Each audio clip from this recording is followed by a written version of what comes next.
आज मी विस्मरणात गेलेली एक भाजी वापरून मस्त चमचमीत झुणका तयार केलेला आहे. हा झुणका अतिशय छान लागतो. आपल्या नेहमीच्या झुणक्यापेक्षा पण खूप भारी लागतो. चपाती सोबत, भाकरी सोबत हा तुम्ही करू शकता. चला तर या मस्त अशा झुणक्याच्या रेसिपीला सुरुवात करूया. हॅलो, नमस्कार. मी सोनल, मेजवानी बाय सोनलमध्ये तुमचं खूप खूप मनापासून स्वागत करते आणि आजची आपली ही चमचमीत झुणक्याची रेसिपी सुरू करूया. त्यासाठी इथे मी ही हादग्याची फुलं किंवा याला हेतीचे फुलं पण म्हणतात. काही भागामध्ये याला हेतीचे फुलं आणि आता मी नाशिकमध्ये राहते, तर नाशिकमध्ये याला हादग्याची फुलं असं म्हणतात. तर हे जे फुलं आहे, तर हे फक्त हिवाळ्यात मिळतात आणि या फुलांची भाजी अतिशय छान लागते. आज मी इथे झुणका केलेला आहे किंवा पिठलं केलेलं आहे, ज्यामध्ये ही हादग्याची फुलं वापरलेली आहेत.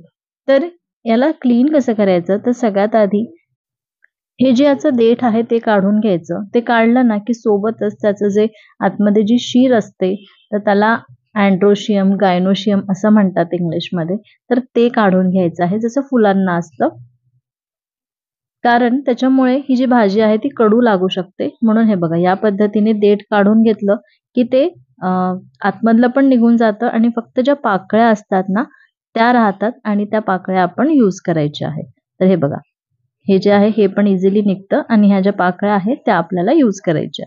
तर हे मी पहिले स्वच्छ धुवून घेतलं होतं. परत या सगळ्या पाकळ्या मी वेगळ्या करून घेतल्या आणि परत एकदा स्वच्छ धुवून घेतलं. तुम्ही बघू शकता इथे थोडीशी माती पण असते. तर म्हणूनच मी हे परत एकदा धुवून घेतलं आणि जास्त वेळ पाण्यात त्याला ठेवायचं नाही. जास्त वेळ पाण्यात ठेवलं की त्याचं असं म्हणजे ते ट्रान्सपरंट होतात आणि ते खराब होतात. म्हणून लगेचच धुवून आपल्याला काढून घ्यायचं आहे. आणि हे बघा, हे मी काढून घेतलं. थोडं यातलं पाणी सगळं निघू दिलं आणि या पद्धतीने आता बारीक चिरून घ्यायचं आहे. सोबतच एक मीडियम साईजचा कांदा पातळ आणि लांब चिरून घेऊ.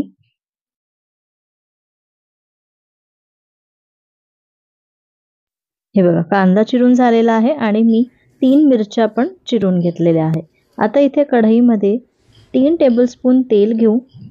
तेल गरम झालं की यामध्ये सगळ्यात आधी मी लसूण चिरून घेतलेला आहे, असा बारीक चिरून घेतला तो घालू. त्यानंतर 1 चमचा मोहरी घालू, 1 चमचा जिरे घालू. जिरं मोहरी चांगली तेलामध्ये फुटली की इथे कढीपत्त्याची पानं घालू. त्यानंतर आपण बारीक चिरलेली मिरची यामध्ये घालू.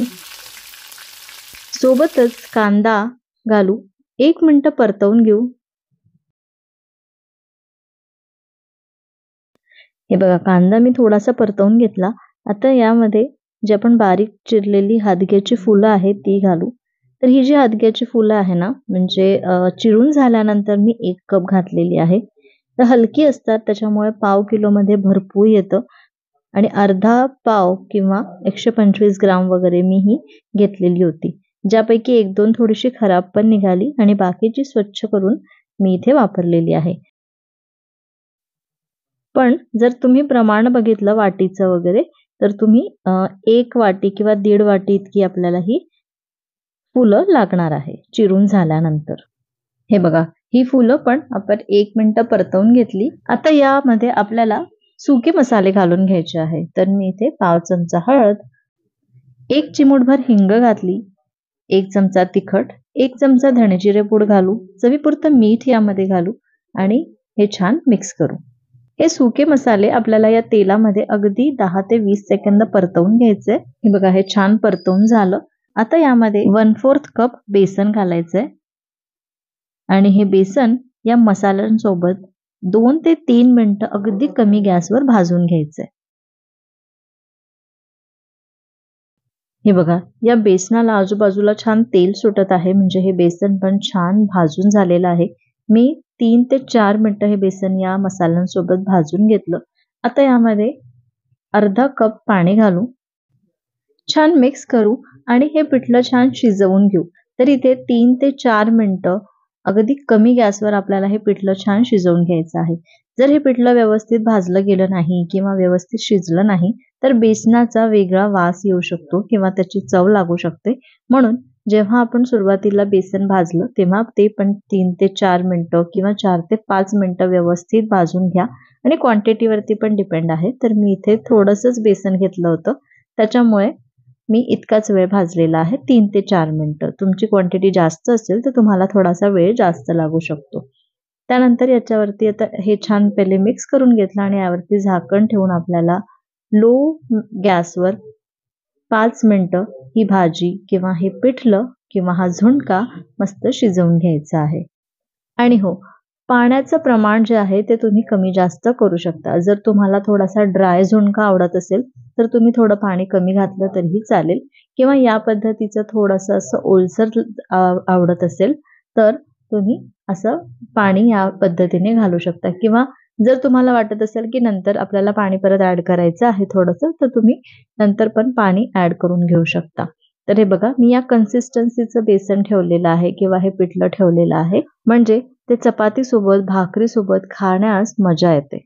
आपला झुणका तयार आहे. सोबतच मी तेलाच्या अशा त्रिकोण चपात्या करून घेतल्या, त्या इथे ठेवू आणि मस्त आपला हा झुणका तुम्ही बघू शकता इतका मस्त दिसत आहे. मस्त गरमागरम हा झुणका खाण्यामध्ये खूप मजा येते आणि थंडीमध्येच ही हादग्याची फुलं किंवा हेतीची फुलं मिळतात.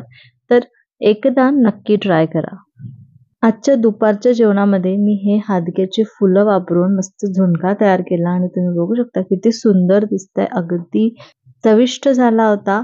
चपातीसोबत तर भारी लागलाच, पण भाकरी जर तुम्ही यासोबत कराल ना, ज्वारीच्या भाकरीसोबत पण हा झुणका किंवा हे पिठलं एकदा नक्की ट्राय करा. अशी काही विस्मरणात गेलेली काही भाज्या असतात, काही रेसिपीज असतात, त्या मी तुमच्याशी इथे शेअर करण्याचा प्रयत्न केलेला आहे आणि अजून पण प्रयत्न करणार आहे. तर तुम्हाला ही रेसिपी आणि हा माझा प्रयत्न कसा वाटला मला कमेंट करून नक्की सांगा. रेसिपी आवडली असेल, व्हिडिओ आवडला असेल तर एक लाईक करा, जास्तीत जास्त शेअर करा आणि अजूनपर्यंत चॅनलला सबस्क्राईब केलं नसेल तर प्लीज सबस्क्राईब करा. पुन्हा भेटते अशाच एका मस्त रेसिपीसोबत उद्या दुपारी 2 वाजता. तोपर्यंत बाय बाय.